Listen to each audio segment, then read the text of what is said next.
Eu sou Manuel Carvalho e este é o P24. Pedro Pita Barros e o Estado da Saúde. Um guia para entender a campanha eleitoral. E porquê é que a AD falha desta maneira? Falha porque, na visão de Luís Montenegro, da AD, o SNS é o centro do sistema. E para a Iniciativa Liberal, o utente, o cidadão, os portugueses são o centro do sistema. Nós não abdicamos de que o nosso sistema de saúde tenha no seu centro, no seu epicentro, a sua trave-mestra, o Serviço Nacional de Saúde. O debate desta segunda-feira entre Rui Rocha e Luís Montenegro é um excelente exemplo da divisão dos partidos sobre o futuro do Serviço Nacional de Saúde, o SNS.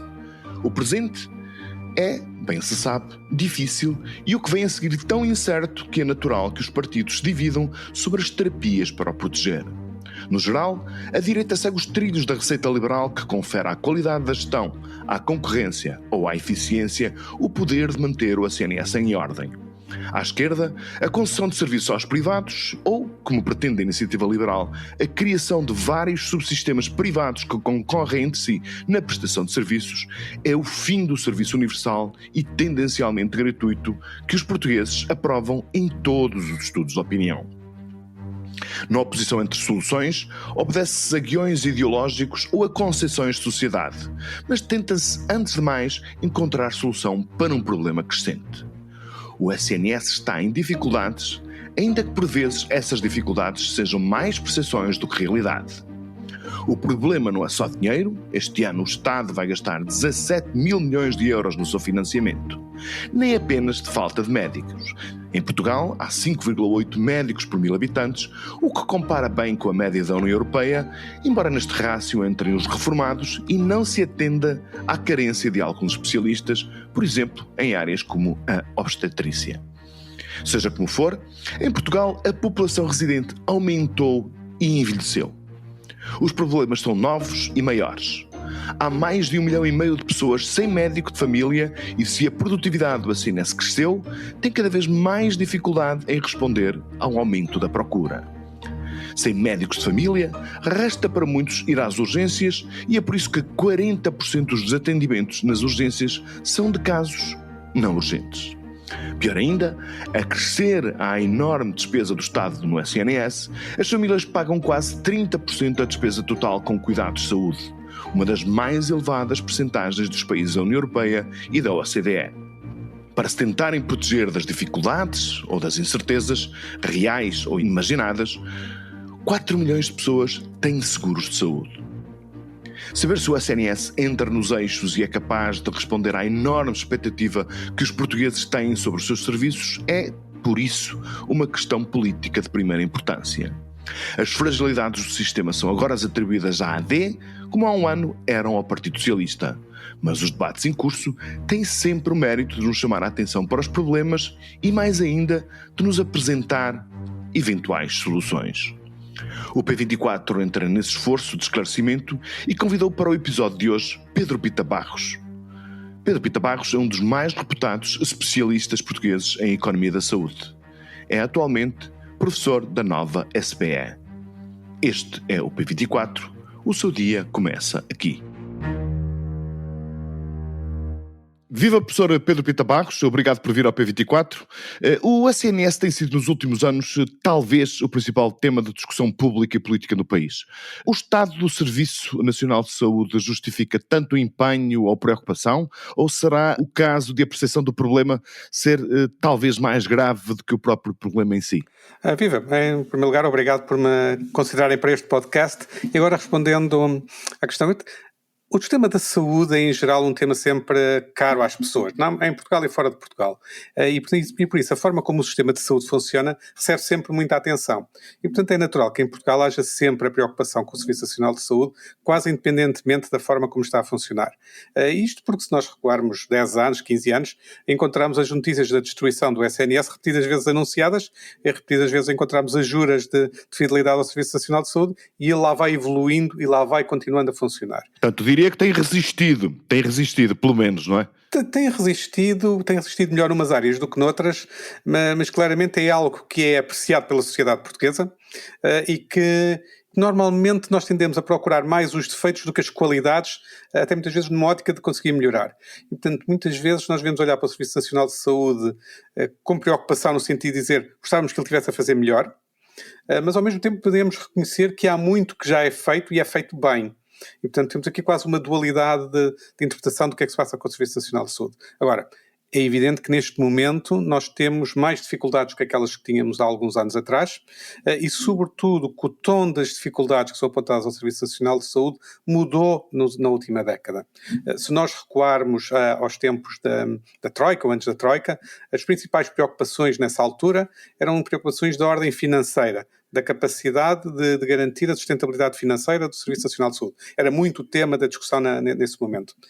E hoje em dia mudou-se a discussão muito mais para a questão de saber será que o Serviço Nacional de Saúde consegue chegar às pessoas da forma como se pretende que chegue. E o exemplo mais claro disso são as 3 discussões presentes quase inevitavelmente nestes últimos meses sobre pessoas que têm ou não têm acesso a médico de família, listas de espera e tempos de espera, e sobretudo aqui são preocupantes os tempos de espera para intervenções cirúrgicas e para acesso a consultas, e o encerramento ou não de serviços de urgência em hospitais públicos. E, portanto, isto é uma preocupação muito diferente do que era há 10 anos. O Estado tem aumentado ano para ano as dotações financeiras do SNS e os portugueses pagam quase 30% da despesa global de saúde do seu próprio bolso, para além, enfim, de haver 4 milhões de cidadãos com seguro de saúde.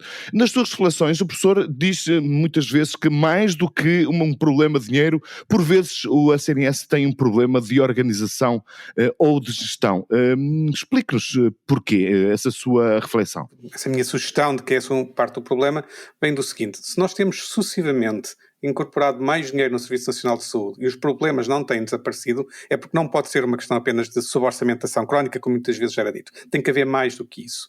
E aqui a questão central é saber se nós queremos fazer chegar um determinado número de serviços às pessoas, se queremos que as pessoas tenham acesso, por exemplo, a médico de família, a forma como estamos a tentar fazer isso é adequada ou não. E se nós olharmos para o modo como tem sido feito ou como tem sido discutido, é muitas vezes dizer vamos abrir vagas para concurso e depois, se as vagas não estão preenchidas, toda a gente se queixa do Serviço Nacional de Saúde, que os médicos não estão interessados, mas a ação seguinte vai ser abrir mais vagas outra vez, da mesma forma como anteriormente.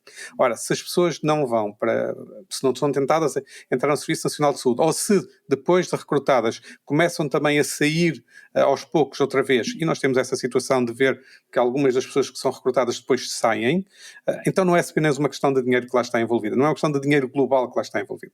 E, por exemplo, se nós pensarmos numa zona do país que tenha pouca cobertura de médicos de família, por exemplo, suponhamos que faltam 5 médicos de família numa determinada zona.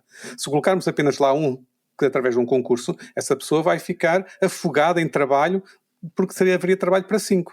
A tentação dela vai ser, ao fim de algum tempo, voltar a sair. E aqui não há dinheiro que vá resolver esse problema. Tem que ser uma forma de organização diferente. Por exemplo, se faltam 5 pessoas, recrutar pelo menos 4.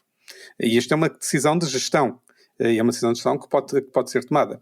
Noutros locais sabemos que tem havido falta de médicos de família de uma forma recorrente, mas existem alguns e existem também a presença de enfermeiros. Porque não reorganizar o trabalho de ambos de uma forma que algumas tarefas possam ser desenvolvidas com toda a competência e capacidade por enfermeiros, libertando os médicos para as necessidades mais urgentes das pessoas. Quem diz médicos e enfermeiros diz até utilizando outras possibilidades de substituição de tarefas. Por exemplo, cada vez mais nós temos instrumentos tecnológicos que permitem monitorização à distância. Será que poderíamos utilizar mais disso também e com isso libertar tempo para as tarefas que faltam? E isto são aspectos de organização que podem ser considerados e que muitas vezes não precisam necessariamente de mais dinheiro. Podemos fazer coisas como dizer numa determinada área temos dificuldade de ter médicos de família, porque não perguntamos aos que lá estão como é que eles gostariam de se reorganizar para dar resposta à população que têm de servir. E, portanto, também permitir não só uma ideia que venha de cima à ordem, mas permitir que de baixo se possam dar sugestões e que possam ter soluções diferentes em locais diferentes do país. Portanto, todas estas possibilidades que não dependem de dinheiro para fazer funcionar melhor o Serviço Nacional de Saúde deveriam ser exploradas. E simplesmente colocar lá dinheiro sem as explorar não tem dado resultado, não? Portanto, respostas gerais para problemas concretos às vezes têm o problema de não funcionarem. Mas, de qualquer forma, no debate entre os partidos há ou tem havido uma divisão clara entre um modelo que se centra no SNS exclusivamente público e outro modelo que defende a sua gestão ou até a concorrência com o sistema público, com os subsistemas privados. Temos alguma experiência internacional que comprova a ideia de que, ao investir nos privados, o Estado causa danos no serviço público? Ou seja, esvazia os seus recursos, portanto, e acaba por favorecer os privados? O panorama internacional nesse campo é muito diverso. Nós temos sistemas de saúde que funcionam bem, que assentam sobretudo em prestadores privados, em que todos os médicos, todas as clínicas dos hospitais são privados, mesmo que em alguns casos exista também financiamento público, como nós temos cá. A questão não é só saber se é público ou privado, e muitas vezes as comparações entre eles mostram que se depende sobretudo das condições de funcionamento que existem e das regras que são aplicadas, e isso é provavelmente também verdade para Portugal. Eu não ponho a dicotomia em Portugal de saber se é melhor o setor privado ou o setor público. Mas nós vamos partir do princípio, que eu acho que é um princípio basilar do funcionamento do sistema de saúde português, que é: quer-se um Serviço Nacional de Saúde a funcionar. E o Serviço Nacional de Saúde tem duas componentes. Tem a parte de proteção financeira, que é pagar os cuidados de saúde, e depois é quem faz essa prestação, exatamente. E na parte da prestação nós temos equipamentos públicos. Os centros de saúde, as unidades locais de saúde, os hospitais públicos, tudo isso são só parte de equipamentos. E a questão é saber, será que alguns desses equipamentos podem ser melhor geridos se forem geridos por privados ou não? Mas que aqui depende das regras que forem atribuídas e das condições que forem dadas para essa gestão. E no caso concreto, se nós estivermos a falar de unidades locais de saúde, será um teste à capacidade de gestão dos privados conseguirem gerir bem de uma forma que não está aprovada na literatura internacional, que não está aprovada em experiências internacionais que existem.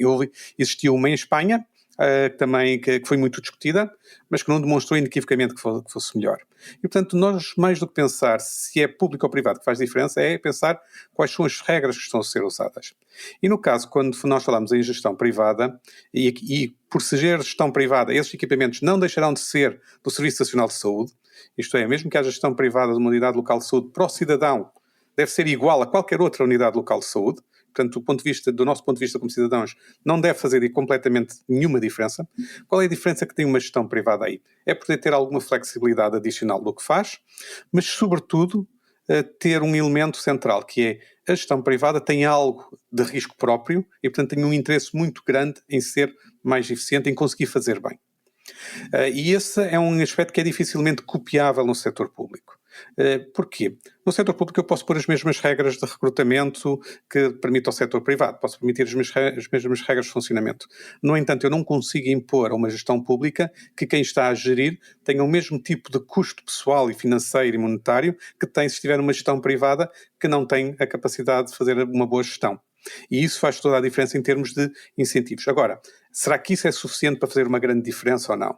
Não sabemos e provavelmente teremos que perceber com calma como é que isso faz. Agora, é evidente que a gestão privada vai funcionar melhor ou pior consoante o contrato que venha a ser estabelecido.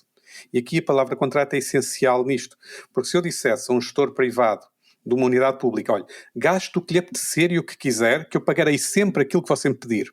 Ele vai gerir mal, certamente, porque não vai ter nenhum interesse em tentar fazer uma boa gestão. E, portanto, eu tenho aqui um problema de qual é o contrato que estabeleço. Qual é normalmente o medo que se tem? É, bem, o privado vai ter tanta preocupação com conter custos, porque tudo o que consiga ganhar é para ele, que vai baixar a qualidade dos serviços prestados. E de qualquer forma nós temos uma experiência em Portugal com três hospitais. Podemos tirar alguma lição dessa experiência, nomeadamente com Braga, Vila Franca de Xira e também Louros? Podemos tirar até algumas conclusões interessantes desse aspecto. A primeira conclusão que nós retiramos é que os contratos que foram estabelecidos para essas parcerias de gestão de atividades clínicas funcionaram bem, no sentido em que não houve renegociação de contratos e não houve nenhum privado a abandonar a gestão a meio do caminho. E isso é um critério importante para perceber que funcionou bem. Os privados tiveram dificuldades em gerir tão eficientemente como julgavam que iriam ser? Sim, também me parece claro que quando eles concorreram para gerir essas unidades, esperavam ter muito maior facilidade de gerir uma unidade pública do que acabou por se verificar. E, em alguns casos, em alguns anos, eles tiveram que suportar perdas da sua gestão e absorveram essas perdas internamente. E isso é uma... Mas isso faz parte do risco, não é? Isso faz parte do risco. E foi muito salutar que tivessem suportado essas perdas, porque deu a credibilidade ao próprio sistema, Mostrou também que gerir uma unidade pública, afinal, se calhar não é tão simples como se pensa, não é? E, sobretudo, o não ter havido renegociação, como sucedeu noutros países, permite dizer que, ok, foi por isso que, no final, se pode dizer que o Estado português acabou por fazer um bom negócio, digamos assim, no sentido em que não gastou muito com aquelas parcerias. O outro elemento importante, para além dessa componente puramente financeira, é a qualidade dos cuidados prestados. E essas unidades acabaram por conseguir mostrar que tinham capacidade, mesmo com a gestão privada, de ter uma qualidade elevada no que faziam. O que faz algum sentido, até porque nós sabemos que frequentemente fazer bem à primeira é a melhor forma de não ter custos nem desperdícios desnecessários.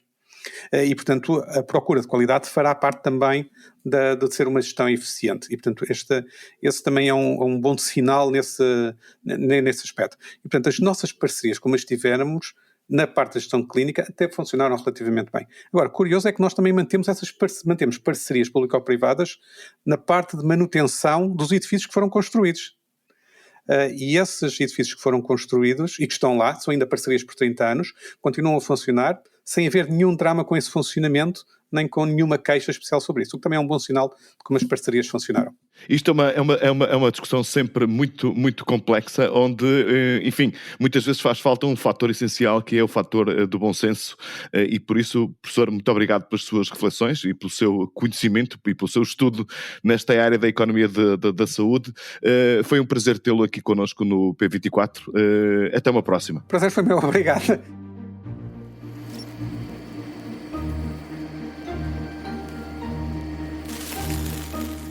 O jornal britânico deu a notícia e o público, como boa parte da imprensa internacional, replicou-a. Na sua viagem aos Estados Unidos na próxima semana, a Comissária Europeia Maria Luísa Albuquerque e outros altos funcionários europeus vão levar computadores básicos e telemóveis descartáveis. Porquê? Por medo da espionagem. Isso mesmo, por causa do medo da espionagem. Por medo que a CIA ou a FBI aproveitem a oportunidade para entrar nos sistemas informáticos da Comissão Europeia.